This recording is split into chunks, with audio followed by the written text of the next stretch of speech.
views and opinions expressed in this program are those of the participants and do not necessarily reflect the views of BronxNet or the program underwriters. And hello and welcome to Open, the one and only show that opens the Bronx and the rest of the world right to you. I'm your host, Daren Jaime. Today we're going to update you on what's happening in and around our borough. Coming up on today's show, we'll give you an update on what's been going on right here in the borough of the Bronx. Plus, some political news. Republican senators have decided to add the repeal of Obamacare's individual mandate to their tax reform bill. We'll discuss what that potentially could mean for you.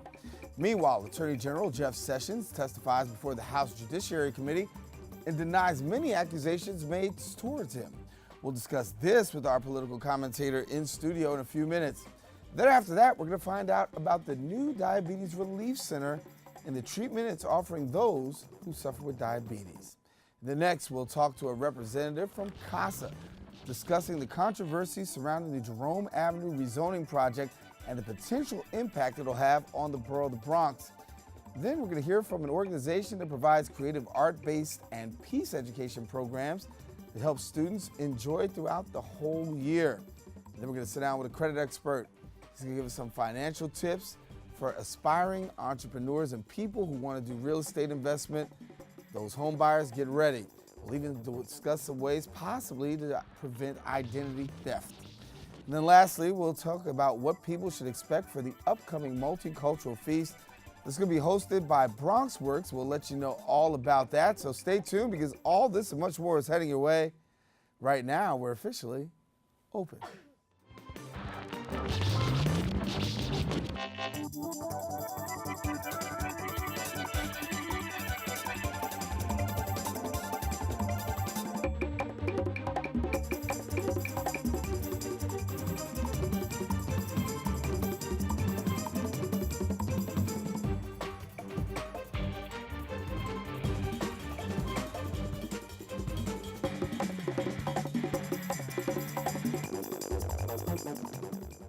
And hello everyone, I'm your host Daren Jaime, and today is Wednesday, November 15th. Of course, you're watching Open, a live program bringing the Bronx and New York City straight to your TV set. We want to encourage you to stay connected to us, and you can find out more about us on Twitter at BronxNet and Facebook at Open BronxNet Television. Well, we start off because a lot has been going on over this busy week, so we'll catch you up now with some local Bronx updates.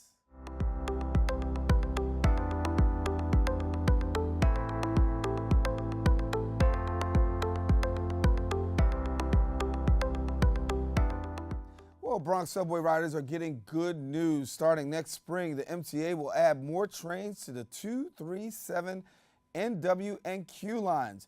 Now, the 2 and 3 trains, which run right here in the borough, are expected to get 2 extra train trips on weeknights between 9 and 11, along with additional stops to NW and Q lines throughout the week. According to transportation advocates, this will cost the MTA about $5 million annually. The latest move comes as the MTA continues to experience more delays and a ridership decrease. MTA Chairman Joe Loda says he's hoping to improve the delays to city passengers as the MTA has come up with a $386 million subway action plan to be split between the city and the state, but both the governor and the mayor are in opposition to the plan. Well, the New York City Housing Authority is under fire this morning. This coming after the City Department of Investigation uncovered NYCHA failed to conduct mandatory safety inspections in public housing units over the past 4 years. According to reports, NYCHA let out false records to the U.S. Department of Housing and Urban Development, saying it was in compliance to the law. As a result, the Department of Investigation has suggested a monitor for future inspections regarding lead, paint, smoke alarms, and carbon monoxide detectors. A NYCHA spokesperson says that they began addressing the issue a year ago and will continue to address the matter, stating, quote, "We owe our residents better and will take today's recommendations into careful consideration." The New York City Department of Corrections is hosting a conference entitled Confronting Recidivism 2. The conference features a panel discussion and job resource fair for those who are formerly incarcerated. Now, individuals will have the opportunity to meet employers in the construction technology field, as well as the service industry, They'll also receive counseling, resume building, and job interviews on site. The event takes place on November 16th at 11 to 3 at Bronx Borough Hall. That's 851 Grand Concourse. Well, now moving to political news, Republicans have announced that they will include the repeal of Obamacare's individual mandate in their tax reform bill.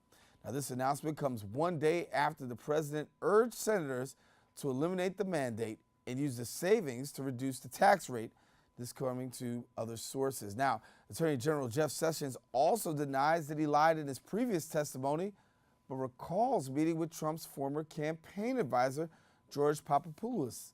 Now, joining us to discuss these latest topics, we welcome now the owner of Retrovision Media and our political commentator, Lee Bynes. A lot of controversy surrounding Jeff Sessions. We'll go right at him right away.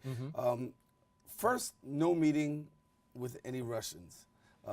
Next, we hear there is meetings. And now we understand that you've got people on both sides of the aisle saying, here's a guy who's the Attorney General, sitting Attorney General, who can't remember meetings. How is he fit for office? Well, you know what? That's what we're going to find out. I know this as far as a lot of the individuals who have been under investigation at the FBI or Robert Mueller have had their eye on, have had these revelations, or their memory seems to clear up after the news has reported that they found something that they missed.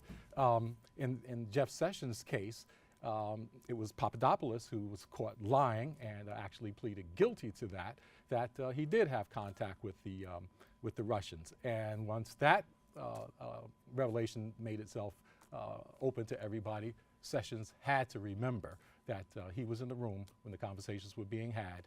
And not only did he happen to remember that, he also happened to remember that he pushed back on the idea that they were trying to suggest that Donald Trump should have a sit down with Vladimir Putin himself. So you know, looking forward, yeah, he's found himself in a world of trouble right now. It's going to be difficult for him to wiggle himself out of it, but he has some hope. What's the worst that could come out of this for Jeff Sessions? Well,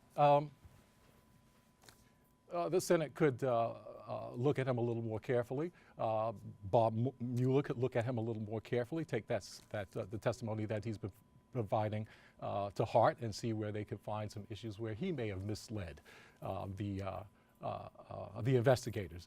But again, Jeff Sessions is in a particularly tenuous position because Donald Trump does not like him. That's obvious. Ever since he recused himself from the Russian investigation, leading to the firing of Comey, leading to the special counsel being brought on board, Robert Mueller, he's been in the doghouse. However, as much as Donald Trump despises this man because he's in a position where he can't control things, he could be made useful by sending him back to Alabama as a write-in candidate for to figure out a way to get rid of Roy Moore. Which is possibly a long stretch. I want to bring this to but light. It could happen, yes. It could possibly happen. The main news that we were talking about, the Senate and their proposal to end Obamacare, rolling that in along with the tax bill. Now, we've seen bills roll together in Washington, D.C. This is not uncommon, but when they have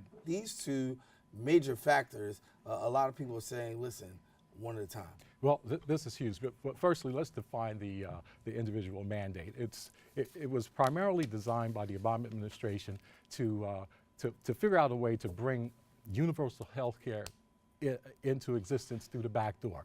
We set up a program where everybody's required to kick in, and that supposedly would lower the cost for everybody. If you get rid of the individual mandate, a lot of folks, once they're no longer responsible or have a fee imposed on them for not buying in, they won't. We're talking about the healthiest, we're talking about the youngest. Young people, by their very nature, think that they're going to live forever. Nothing is going to go wrong, so they're willing to assume that risk. Republicans are able to capitalize on that view by telling them, why should you be forced to buy something that you don't want? So from the small view, yeah, that could save a lot of people a lot of money, but we know that down the line, those very people are going to find themselves utilizing the emergency room to get their care. We all know that that's the most expensive. Now, here's where this could be a huge gift to the Democrats. the Republicans feel that by wrapping these two items together in one piece of legislation, they could kind of like force Congress to vote it out. Vote it out of existence. The Republicans have been doing, specifically Donald Trump has been doing everything he possibly could to sabotage Obamacare, by reducing the amount of money for advertising during open enrollment to give people an idea of, you know, what am I doing? How am I going to get this done? Reducing funding for the navigators who are hired to explain what they've done.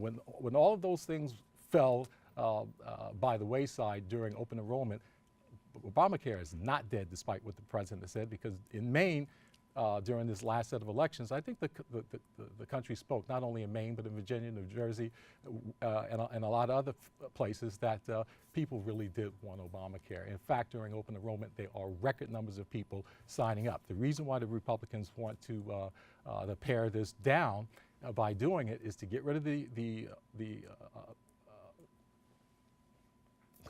mandate. Mm-hmm. Fewer people will enroll. If fewer people enroll, the program will start to collapse even faster. And that's the bottom line. The only problem is that the Democrats are standing in the way. They're going to let people know what's going on. And this needs votes. Let's be honest. It needs votes on both sides. It needs votes on both sides of the aisle in order to be able. Well, actually, Republican majority needs to be able to pass it all the way through, since they have the majority.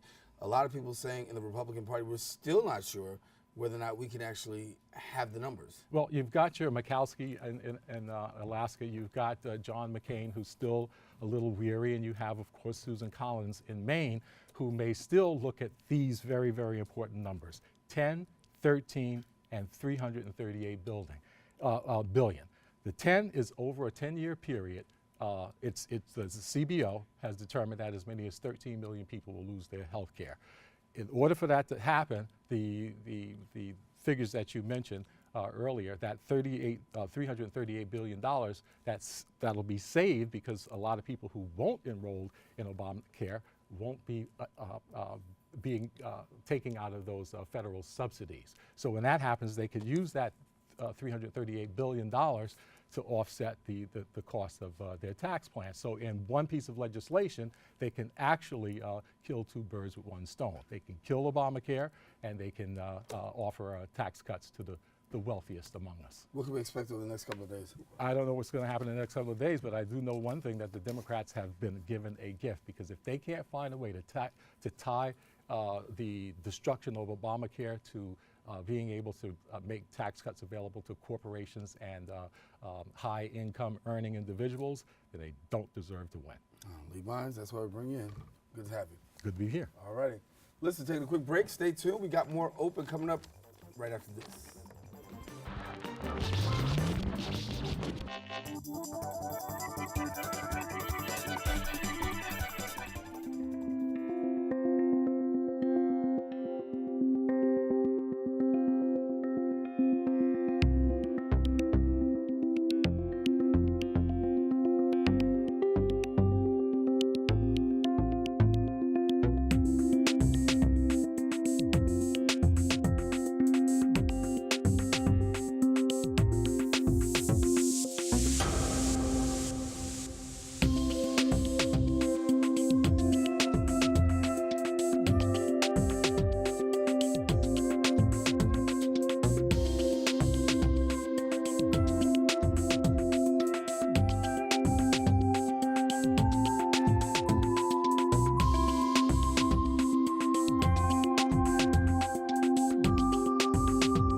It's one of the biggest controversies in the borough of the Bronx this year, the rezoning of Jerome Avenue. When we talk about it, there's some who are for the big project and others who aren't against it, I should say, and we're actually talking about what it will do to the community. Now, discussing what the major issue is, we welcome now CASA leader Carmen Vega Rivera, and good to have you here. Thank you. Good morning. Good morning to you. And as we talk about this here, bring us up to speed as to where things are, because when we talk about the rezoning of Jerome Avenue, a lot of people are concerned about what this actually does. So from your perspective, what would it do? Well, first I want to clear the fallacy that it's out there that this is a neighborhood plan. In fact, this is not a neighborhood plan, but this is a city plan. The city didn't come in to study 73 blocks, and now we learned that it's 93 blocks. So it goes from 167 to approximately Kingsbridge Road. This is not a neighborhood plan, because if it was, the Bronx Coalition for Community Vision, which I'm a steering committee member of, the principles that we created and many of the demands that are in there, they would have considered in the course of the last 2 years that we've been sitting at the table with them and proposing that they be included, because we wanted to have a voice in what is it needed in our community. I happen to be a stakeholder in the community for almost 40 years, so I know what I want. I've been here since I saw the devastation in the 70s, witnessed it through the 80s, and I saw the redlining that happened in the Southwest Bronx. And now it seems magically that they've taken a white and they whited out the redlining and they're reinvesting in this community. We've been waiting for reinvestment and investment in this community for almost 6 decades. So why did it take that long? What's interesting is, and the concern that we have, is that the rezoning of Jerome Avenue is not necessarily for the people like myself and others who have waited 6 decades plus to see the infrastructure, affordable housing being created for those of us who have been here who need it the most. What's happening is, and why it's a city plan, is that it's being done for those, quote unquote, they want to come into the neighborhood who have more disposable income to pay higher rent. So some people call it progression, other people call it gentrification. Which do you call it? Gentrification to me, and ethnic cleansing, some people call it genocide, the wiping out of the existing community members who stood along for 4 decades plus, 6 decades, and fought the fires that were here. We didn't create the fires in the burning of the Bronx. That was done by the landlords for insurance purposes. We have been waiting for improvement. So we're not saying no to the rezoning. We're saying yes to the rezoning specifically for the people who live here who have waited. We have people here, 45% of my neighbors make less than $20,000 and CB 4 and 5. 78% make under $50,000. So if you're creating new housing for those making between $52,000 to $70,000, then you have to question, well, who are you making this for? Because it's not for the local community. There is not enough permanent subsidy, affordable housing in the Southwest Bronx. And by the way, while we're waiting for the rezoning to happen, there are a lot of new buildings happening on private lots. Those rents are sky high, $2,200, $2,400. Who in our community can afford that rent when right now a huge number of our community are paying more than 50% on rent based on their income. Now, you called for some things to be done. You've asked for some things to be done in your plan. What specifically would you like to see done that the city is not addressing? Well, we've been having this discussion about the definition of real affordable housing. And as I gave to you the numbers, there is not enough affordable housing for those that need it the most. So we need real permanent subsidies with developers that if they're coming in here, that at least 50% of the new development has to be for the area median income of $30,000 or less, which is that number I gave you of 45 making under 20,000, 78 making under 50. So we need, and then we need permanent subsidies. We don't need subsidies with expirations, because what do you do when an expiration happens and you're 50 and that subsidy ends and you're 75 or 80? Where are you going? Let's be real. We also have to look at the senior population, which is being looked at. We have to look at the people with disability. We have to look at the homeless population. We have a huge population we have to look at presently in our neighborhood. And also, we already have a mixed neighborhood with incomes, and it's here.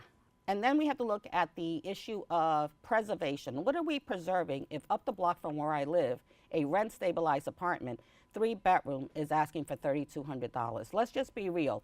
The numbers are fuzzy. The scale is not evened out. How is a person looking for a rent-stabilized apartment in a preserved building going to afford $3,200, yet they can't get into a new building because they don't qualify based on income? Something's not right. So there are public meetings that have been held. Yes. And what's been the result there? Very little. You know, we've been shouting for over 2 years. We've been demanding, we've been meeting, we've been proposing from the scope plan that did not include the Coalition for Community Vision's platform, which was very clear. Then we've had the hearings. Community boards all approved it. Now we're having hearings, and on November 27th, City Planning is supposed to once again be making a decision on what's best for us. What's best for us is that they sit with us and understand what our demands are and our needs are, and then let's be real, then include it, because we know best. We've lived it, we survived it, and we know what we want. You know, if we are looking at the infrastructure, what do you think is going to happen with the schools and 12,000 people coming in here and children? What's going to happen to the subway system? I mean, there's no need for me, parks and other services, if I can't afford to live in this neighborhood, if I don't have affordable housing. I won't be here to enjoy the amenities that so many others are wanting to see and waiting for. So if real housing is not done based on the numbers that exist right now, but you're doing it based on the numbers that are coming in with disposable income, then what you're going to be doing is gentrifying the neighborhood more. The rezoning causes displacement. No one can argue that with me. I don't care where they come from. It's causing displacement. Right now, we have over 18,000 people going through the housing court system, through eviction. 1 out of every 4 tenants here in the Bronx, Southwest Bronx. What does that tell us? We have the highest throughout New York City. Something is happening. Landlords have wind of what's going on. Land value is going on. Up, land is being changed, and people are seeing a profit. Who's profiting? Developers and landlords. How are they doing that? By harassing and displacing tenants. I happen to be one of those tenants that I've been fighting my landlord for 25 plus years. And Carmen, so for people who want to join in on the fight along with you, obviously a lot of people have in support of what you're talking about. How can people join in who are watching right now and those who are in the community? We actually have monthly meetings at the Bronx for the Bronx Coalition for a Community Vision at the CASA site, 1501 Jerome Avenue, the first Thursday of every month, 1501 Jerome, between 172nd and Global. We provide interpretation, food, and childcare from 6 to 8 p.m. They can also call 718-716-8000 and ask for Shayla Garcia. Carmen, thank you so much for coming and sharing with us. Of course, we want to tell you thank you for coming. We want to tell our viewers stay tuned to BronxNet, and particularly here on Open. We'll continue to follow the story of the rezoning of Jerome Avenue. We'll bring you the latest and we'll bring you up to date. And of course, you have to come back and give us some more updates. I will definitely do that. Thank you for the invite. All right, Carmen Vega Rivera, we thank her for coming and sharing with us. Listen, stay tuned. We got more Open coming up in a few seconds.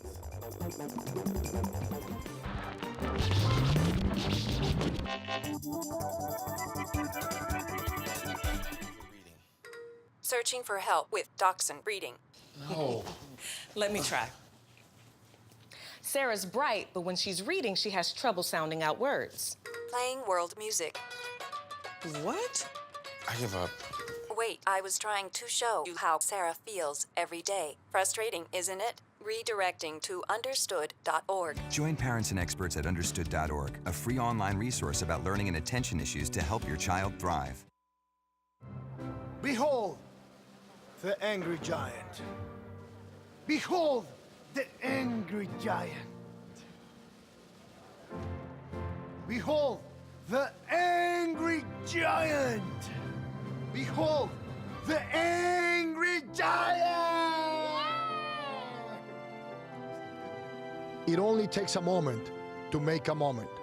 Take time to be a dad today. I guess sometimes things just happen. Devastating things.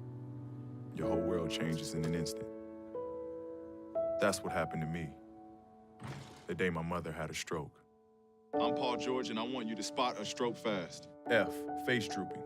A, arm weakness. S, speech difficulty. T, time to call 911. Protect the ones you love. Spot a stroke fast.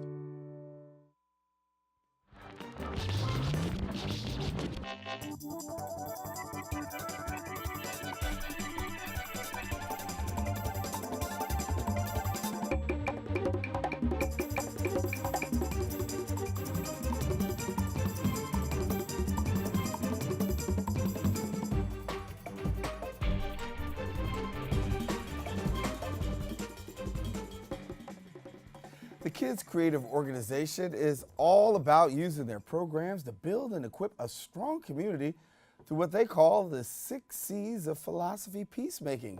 Joining us now to tell us more about the organization, we welcome now Kids Creative Rock to the Bronx site director, Amelia Lang Wallace, and Kids Creative Education Director, Gianna Mello. And we thank you so much for coming. Thank you for having us here. Good. So we've got these wonderful programs. Yes. And I want you to share a little bit about these programs so that way some of our residents can know about it. Yes, so Kids Creative is a nonprofit organization that offers arts program. The purpose of our program is mainly to set up a space for the kids to learn about peacemaking and confidence building, conflict resolution in youth. And the way we do this is by setting up a space for the kids to create their own work. So they come up with their own ideas, they write their own plays, they create their own original music. But the thing is, while they're doing this, they have to work with each other. They have to understand that they're all different, that they come from different places. They have to learn how to listen to each other, how to communicate, how to solve their conflicts, because when we're working together, things are gonna come up. Right. So basically the kids are set up in this space, and you will find a result that is child created, but there's a lot of pride and a lot of confidence in it, because everything is made by the kids. So yes, we've been around for about 16 years. Okay. And just recently we had our fundraiser to try to bring in some funds, which we always, all the time, we're needing. Yeah. But we're very grateful because we were awarded a 21st Century Community Learning Center grant this year that would allow us to bring the program to the Bronx for 4 years, 4 or 5 years. Yeah. And so now the program is in the Bronx. Yes, we are. So I'm the site director for the Bronx. We make up of 3 schools, so we serve about over 300 kids a day. At the end of each semester, we have a show. So one of the things that we do each month is a parent engagement event, and we do something for the community that can range from, we do Toys for Tots, a coat drive for the parents. And last month, we actually were in partnership with After School Alliance, and we created our own music video. So the kids, they help choreograph it and direct it, and we made a music video. It was awesome, the 24K Magic by Bruno Mars. So yeah, in our program, we focus on music, dance, art, theater. Kids Creative serves from kindergarten to 3rd grade, and then we're also in partnership with a program called Roads to Success, which serves our 4th and 5th graders as well. Well, walk me through this. I talked about this in the intro, talked a little bit about the Kids Creative 6C philosophy of peacemaking. So what are the 6 C's, if you will? Well, the 6 C's are basically the skills, and the way we bring these skills to the kids is by creating creativity, confidence, creating together, conflict resolution, cookies, which is fun, community. Right. So these are the 6 C's that we bring to the kids, and not only we foster this in our youth, but also in the way we interact with each other, because we believe that we lead by example. So the way we address the staff and the way we address each other is also translated to the work that we do with the kids. So you see the kids being very creative, very confident. They deal with each other. They solve their own conflicts. So we believe that by fostering this in youth, we can build a better community. We can support them in growing to be positive humans, people who are working for the community and for their families and their environments as well. And there's a creative workshop coming up. Yes. We have the Creative Saturdays and the Creative Workshops, where we basically open this to all the families. The people who want to join us, they just have to look at our website and sign up for them. They're free. So we invite the parents and the kids to come in. So what happens is that for a few hours, they get to create original work. Usually our creative workshops will be either with theater, dance, visual arts, and we are partnering with, is it the New York City Ballet? In the next one. So we're going to have teaching artists come from there. So if you want to bring your kids, to all the families that want to bring their kids and come with them, just reach out and sign up for one of the workshops, and you'll get the Kids Creative experience. And we talk about the Bronx having a site. So if people want to become a part of the Bronx site, how do kids become part? So since we are such a huge program, there's a lot of different ways that we can serve the community. We have a coat drive coming up in December. Our next parent engagement night is a lip sync battle, which will be pretty cool. And the kids can compete, the parents can compete, staff can compete, and we try to really, bring together the community and the parents getting involved. Today actually is our annual potluck for the parents and the kids. So they're bringing in lots of food. The office is filled with collard greens and all kinds of goodies for them today. And when you talk about making a difference in the lives of kids, obviously that's one of the things that is the main hope. And we'll talk about this conflict resolution because we see a lot, violence, bullying, the whole 9 yards, but you guys are pretty aggressive in terms of creating a plan that actually helps them to be able to deal with that. What's the response that you get from kids as you start to implement your C's and your program here? We believe, if you walk to a Casey site, you're going to see the difference in the way the kids behave, the way they address each other. We believe that we need to support and encourage each other. We have to acknowledge and accept that we're all different, that we come from different backgrounds. So you will see the kids, how they address each other, how they come from a very personal place when it comes to solving their conflicts. The kids that we serve come from these communities, the communities from the Bronx. We also have programs in Harlem, and there's a lot happening around them. There's a lot. So we believe that what we can do is work with the child, foster the child to become more resilient, to become stronger, to become more confident, to learn how to address each other, to learn to understand that dealing with conflict is something that takes time, and they can learn since they are in kindergarten. So talking to each other with respect. What are some of the things? I think one of the greatest things about our program is that being in the arts, I think that's a vulnerable place for a kid to be in, is creating, you're on stage, you're dancing, you're doing theater, you're acting, you're doing art. That's a very vulnerable place, and part of what we do is create a safe space for them that they can share whatever they want. So if a kid wants to have a play and he wants to be an alien in outer space, that's okay. We believe that, yes. we got to leave it there because unfortunately we're out of time, but I encourage you that if you want to find out more information, of course, you can go to www.kidscreative.org, and there you can find out more information, and these wonderful kids are getting the 6 C's and a whole lot more. Thank you so much for coming. Thank you for having us. No, good to have you. Good to have you. Listen, stay tuned. We got more show. We're going to be back right after this.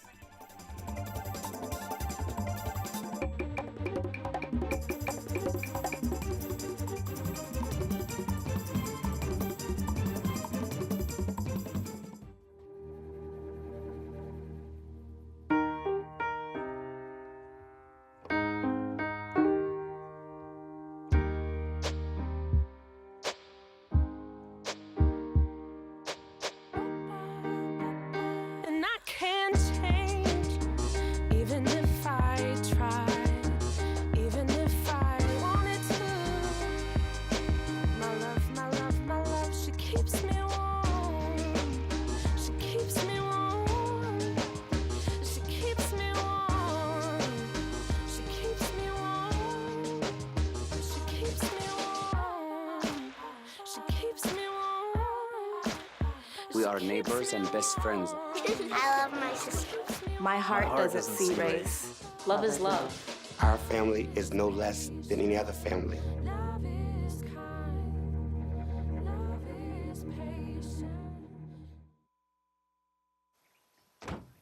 When they test you, stand firm and move only when you hear the seatbelt click that says they're buckled in for the drive. Never give up till they buckle up.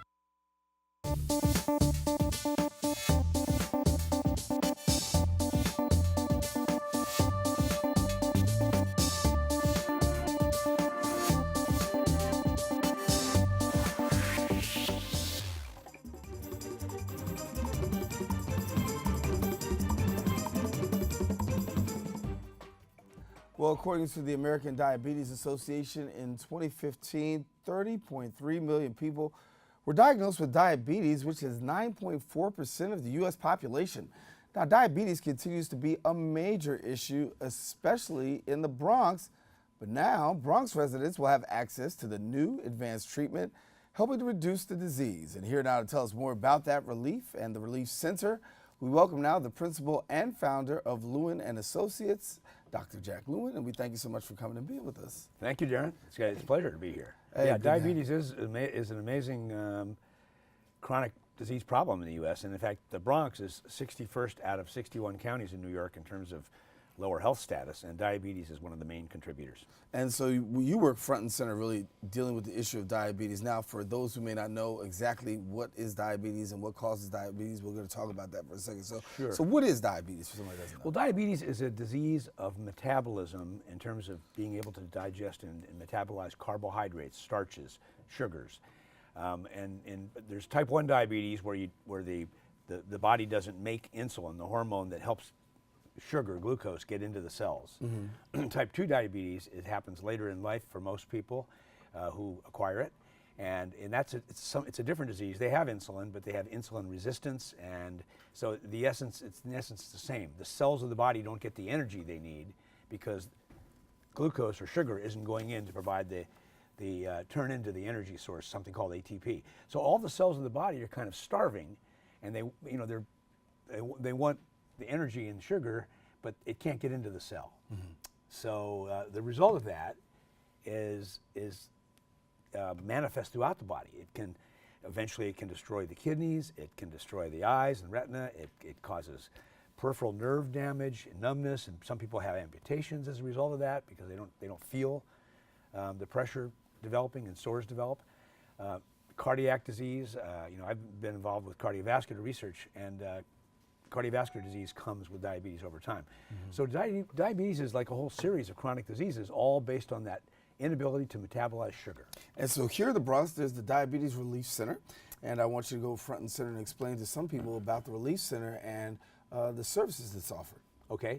Well, this is based on a treatment called Trina that was developed in California by a man by the name of Ford Gilbert, who quit his law practice and went back to school and got a PhD in human physiology because his daughter had diabetes type 1 mm-hmm. and was very, very sick. And he decided he had to do something more than what was being offered.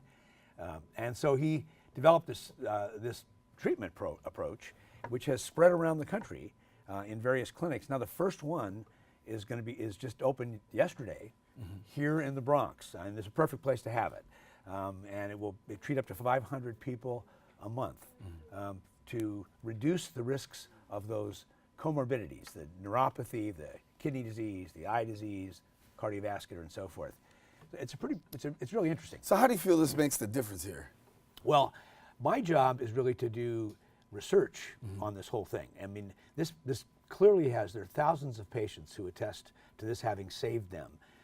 Gotten rid of their neuropathy, gotten rid of all these other symptoms, and so that's really there. And there's some studies too that indicate that this is really fantastic. I'm going to be doing a large study with the University of California mm-hmm. That is going to look further into how this works and why it works. But it's clear that this is producing something very special. Yeah, and so we want to tell you about the Trina treatment. If you want to find out more about it, of course, we ask that you get connected with Dr. Lewin and in the treatment relief program, when I should say the Relief Center, and you can find out more about it. So when you talk about treatment for diabetes, a couple of things. Number one, is diabetes preventable? Well, not really. It's genetic. It's there. Mm-hmm. And it's not, people always think of it as, I caused this. If it's type 2 diabetes, I ate too much, I was overweight. But the reality is, no, this is a genetic thing that's happening to you. And part of the reason people get overweight with diabetes is because it creates this hunger in the cells of the body because the sugar isn't getting in there. Mm-hmm. People are never feeling satisfied. So it's not their fault. Right. But I've heard, and we've heard people all the time say, feeling guilty. Right, feeling guilty, my fault. No, this is something that's genetic. It's happening to you. And the Trina treatment actually it mimics the human pancreas, which when you eat a sugar meal, it gets into your body, into your stomach, the pancreas begins to put out microbursts of insulin, not a continuous infusion, but little bursts that get to the liver, turn the liver into the enzyme machine that it is, mm-hmm. and the liver starts storing sugar as glycogen, and it sends messages to cells of the body to allow the sugar into the cell using insulin. So the microburst approach is trying to mimic the normal human pancreas for people with diabetes, and they get a 3-hour treatment once every week for about 3 months, and then once every 2 weeks thereafter, approximately. And we actually measure the change in metabolism so we know it's working. So you talked a little bit about doing the research, and what about results? How will we be able to measure, see results? Talk to us about that. Yeah, people, what's reported in all these other clinics that are out there is that for people with neuropathy, usually in 3 months, the neuropathy, and 90% of the people who have been treated, the neuropathy goes away or is so reduced that people are able to walk better and they don't have a risk of sores and amputations. It's a little more subtle in the kidney disease. You have to measure that kind of with lab tests to know it's there. But people's vision gets affected with diabetes too, and there are many, many claims that this has really made a huge difference in terms of preventing retinopathy. So we're going to actually take photographs of the retina before and at 3 months and 6 months to demonstrate the effects in the eye, and we'll be measuring the changes in sensation in the legs and so forth. But it's exciting research that I'm involved with, but the treatment is out there. Right. So who are candidates for the Relief Center? People who have diabetes and already have some complications developing. You know, I mean, obviously diet and exercise are still important in diabetes, and diabetes doesn't go away. People would still have to take their medications or their insulin.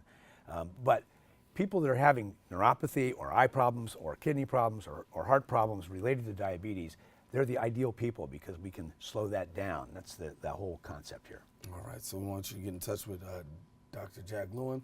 Find out more about the Diabetes Relief Center. Please, you can go to their website, www.diabetesreliefcenters.com, and find out more there. You get in touch with Dr. Jack or any of the other staff. And it's right at the hub, and people can even drop in and see it if they want to. It's at the corner of 148 and 3rd Avenue. Yeah. And you said exciting because it's just now starting here in the borough. It really is exciting. All right, Dr. Jack Lewin, thanks so much. Thanks, Daren. Good to have you. All right. All right, listen, taking another break, and we'll return. We're going to hear about a very important event that families don't want to miss. We'll tell you exactly what that is when we return.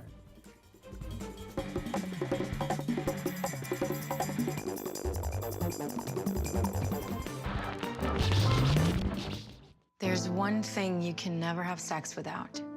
It's not something you buy. Or something you take. In fact, there's only one way to get it. It has to be given to you, freely. It's consent. Because sex without it isn't sex. It's rape. Consent. If you don't get it, you don't get it. It's on us to stop sexual assault. Learn how and take the pledge at itsonus.org. So, I'm kind of new here, but I've noticed a trend.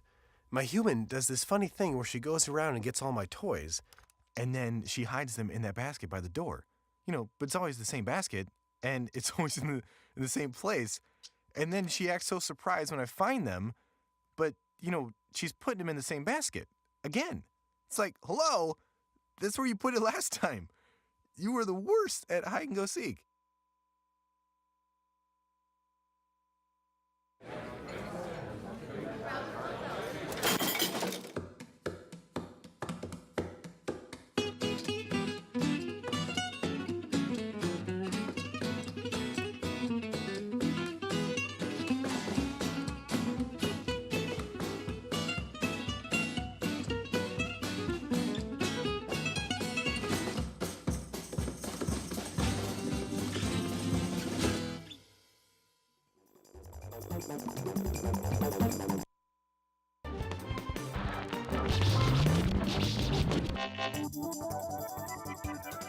Well, every year, the Early Childhood Program at BronxWorks has a multicultural feast that brings parents of all nationalities together to enjoy and fellowship one with the other. And here now to tell us a little bit more about the event, we welcome now BronxWorks Assistant Department Director, Tasheka Winter, and thank you so much for coming to share with us. Thank you for having me. Good. So this multicultural feast, obviously an opportunity for families from all across to really come together and have a good time. Yes.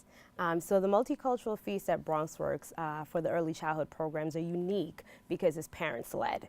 And so our parents come together, they meet beginning in September, and they start planning this event. And it's basically what their vision is. So every year they decide what they want it to look like.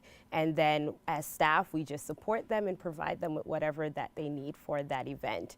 So this year, our multicultural feast is actually going to be featured artifacts from all different countries. And so all of the families in our early childhood centers and the staff are required to bring an artifact from their country, a country they family represent, and then they bring it in, and we will display it in our gymnasium at the Carolyn McLaughlin Community Center. What makes it even better is the food. And so we're all required to bring a dish from our family. So the staff members, the kids, the parents, we extend it to the family. So it's who you consider family. So your neighbor could be your family, and you could invite your neighbor, and the only requirement for the neighbor is to bring a dish with them. So what are you bringing?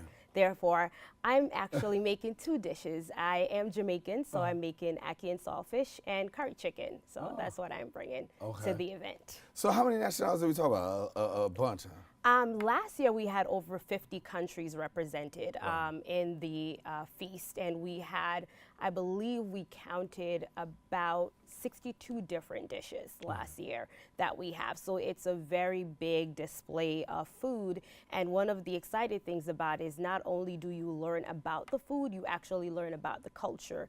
You learn about what it takes to make that food, because some families said, I've been prepping this for a few days. I know in Caribbean culture, something that they bring, such as rum cake. Some people have the spices for that brewing for over a year. And so learning about that, and then you have questions like, okay, so what do you do to make sure that we don't get sick from this, or it's healthy for us to eat? So it's definitely a learning experience, and also just being exposed to different things.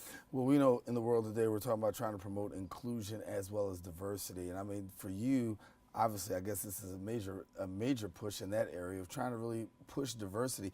What's the response like of people who actually come, attend, and are part of the event?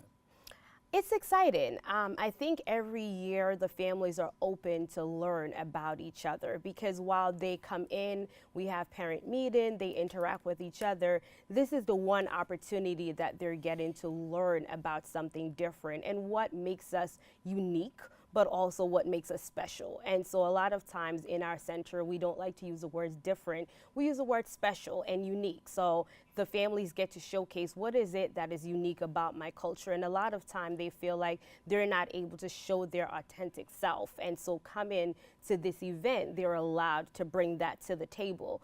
We also have performances. And so the teachers partner with the parents and the children, and they put on different performance there. So for me, every year I look forward to learning a new African dance. And so I'm definitely looking forward to that this year. And it's a warm feeling, and you just let go of whatever is happening in your life that day and just embrace the rich culture in the room. We'll talk about the early childhood center. So for people who don't know, give us a little bit about what you guys do. So we have 2 early childhood centers. We have a Head Start program, which is located at our Carolyn McLaughlin Community Center, and we have a UPK program that is located at 1472 Montgomery Avenue. We also have our home instruction for parents of preschool youngsters, which is a home visiting programs where we go into the home and we teach the parents to be the first teachers for their children. And so those programs serve about 150 families combined. And we work, while there are 3 different programs, we try to create ways that they could work together. And basically, we're working to eliminate the achievement gap for our children in the Bronx. So for people who want to become a part, what do you do? Who's allowed, who's eligible? So for the Head Start program, they have to meet an income eligibility requirement. However, for our Hippie program and for our UPK program at the 1472 location, you don't have to meet the requirement because it is universal. They could go to our hub, which is the Carolyn McLaughlin Community Center, and then they will redirect them from there. They could also reach me at 718-508-3185 to get further information about the programs. Well, Tashika, thank you for coming by and letting us know a little bit about it. And if you want to be a part of that feast. Obviously, an opportunity. You said last year about more than 50 countries represented, and this year looking for many more. So thanks a lot. Thank you very much. Shaker Winter, our guest here. Listen, stay tuned. We still got more open, so don't go away. We're coming right back in a few.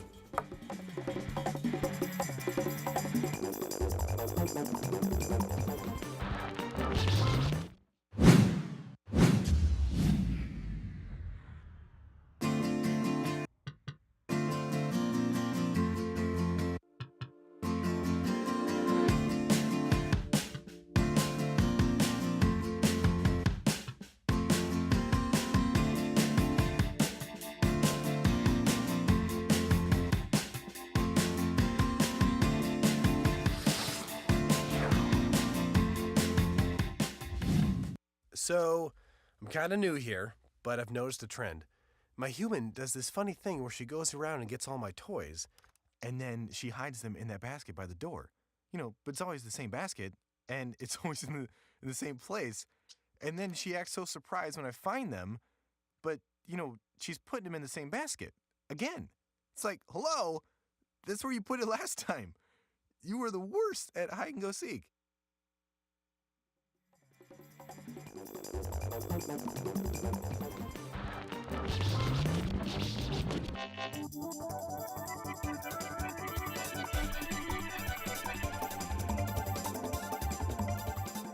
Well, our next guest is an author, a credit advisor, and a real estate investor. His mission is to help aspiring individuals achieve their personal and financial goals by creating generational wealth. Joining us now to give us some financial tips, we welcome now credit expert Ricardo Black, and good to have you here. Thank you. I'm really happy to be here. Appreciate it. Good. Well, listen, the year is about over, and I know a lot of people worried about finances and getting their house in order, so to speak, but let's talk about a couple of things. First of all, some people are already saying New Year's resolution, talking about real estate and owning a house or buying a home, and that's the big goal for many people for the new year. Talk to us about now and investing, and what are some things that people really need to know going forward? Well, thank you. Great question. One of the biggest things that most people don't know is that regardless of what industry or background people are in, 90% of the millionaires in America are making their money in real estate. It doesn't matter what they do, whether they're sports figures or they're medical people or they're in university or they're a broadcaster, they're still going to take a majority of that income that they make and they're going to put it in real estate, because real estate is almost the most guaranteed way to create long-term wealth for yourself and your family. So we talk about that. What are people doing to do that? Okay, so there are three things that you need to really invest in real estate. You need to have a team of people who are really dedicated to the effort. They have to have a clear idea of what needs to be done. They have to be educated. They have to have the time, the efforts that are needed, and the resources, as well as the experience. You need a team of experts who can surround you, kind of like what Henry Ford did when he did the first Model T. He had no clue how to build a car, but he surrounded himself with people who knew everything there is to know about auto industry. And so with that, he built a major industry out of a team of experts who were smarter than he was. So when you want to become a real estate investor, forget about trying to do it yourself. You're going to fail every single time. And that's the number one reason why most people fail when they think about doing real estate investing. Because they do it by themselves. They want to do it by themselves. I mean, can you build a skyscraper by yourself? Could you operate a studio right now by yourself? Not going to happen. You can't be everywhere at the same time. So you have to figure out, what lane am I going to be in? My lane is to have a dream and to desire something big for myself and my family and for the posterity to come. And I'm going to go ahead and hire the people whose only reason for jumping out of bed every day is to know this thing better than anybody else. So you have people who know how to find the right properties, people who could rehab that property, people who could find the best mortgage and the lowest rates for you, people who could find the right tenant if you're going into renting, people who could help you to find the right investors if you need it. I mean, everything that you need, you got to have the right team of people to plug in, and everybody stay in their lane, and then you get down the highway together. Talk about having the right team, but before you even have the right team, you also have the right stuff in-house, and part of that is credit. So absolutely. I wanted to let you have an opportunity to talk to us about that, because that's a major important. You can have great, desires to want to do some real estate and invest in real estate, but credit is obviously a major thing as well. Credit is huge. And we used to say that cash is king. Well, right now, credit is king and cash is queen, if you want to think of it that way. But think about right now, we have approximately 30 million Americans with a credit score under 600 FICO. Now, if you have a 680 or better, you're going to get a loan to get any kind of real estate deal you want. But the rate is going to be determined based on how high your credit score is. So when you have a 750 and higher, banks are going to compete to give you their loan. If you have it lower than 700, you're going to be trying really hard to get that loan. So what we do is we try to help at Ultimate Better World Solutions. We try to help people with a 680 or better credit score to actually use their name. If they have no money, we could actually get you to become a real estate investor by actually using your name as a creditor so that you could go in, get a simple short-term loan with just your name, turn that money into investment capital, and in a few short months, you actually wind up with $30,000, $40,000, $50,000 in your pocket, and you didn't have to quit your job because our team of experts are doing the work that needs to be done to ensure that you have exactly the results you need. And in case they don't have that credit score, my company actually has a team of lawyers whose job it is to apply the Fair Credit Reporting Act to ensure that every one of our customers are able to remove anything that's not supposed to be on their credit report. Right. We remove it with legal support. We remove it permanently, and that way you're able to actually move forward. This is a big deal. You talked about one word or two words, credit report. Now, for many people, sometimes credit report is the last thing that they want to look at, the last thing they want to talk about, the last thing they want to deal with. Talk to people today about dealing with that credit report, because ultimately you got to know where you want to go. Absolutely. Knowing where you want to go is a key point. Now, a lot of people have taken the idea that, like an ostrich, it's kind of a myth, that they're going to dig their head into the sand whenever something goes wrong. The biggest problem is there are 40 million mistakes made every year by the three big credit agencies. 40 million, which means that everyone listening to me right now, if they were to go and check their credit report, there's a good chance that 20% of what's on their report has nothing to do with them. Think about that. And every 60 days, our credit goes up and down like a seesaw. Why? Because things happen. And sometimes there might be someone who has one name that sounds like someone else's name at a similar address with a similar birth date, not the same social, but now that person has something on their credit that has nothing to do with them. So we say, don't worry about it. Get to me. My team will help you to see what's on the credit report, and we will force the credit agencies to remove anything that shouldn't be there. The moment things start coming off, your credit score goes up. The higher your scores go, the lower the interest rates that you pay. So you actually wind up becoming richer simply by getting your credit restored. It's an amazing concept that a lot of people don't understand. They actually believe that credit agencies work for the government. It's a big myth. They have nothing to do with the government. They're private companies. And a lot of people don't even know that one of the major credit agencies aren't even an American company. They're from, I believe, England. So think about it. A company outside of America own your private information. Don't be afraid. Contact me, and we will help you to get to the truth. Well, you got the information at the bottom of the screen as to how to get in touch with Ricardo Black. And thank you so much for coming and sharing with us.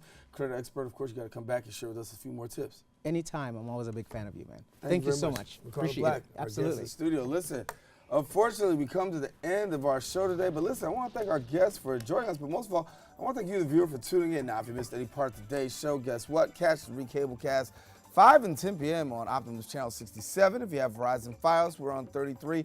Or catch us anytime on the web at bronxnet.org. I'm Daren Jaime. It's been a pleasure coming to your homes. Once again, thank you for watching. Make sure you keep this channel wide open. Take care. God bless.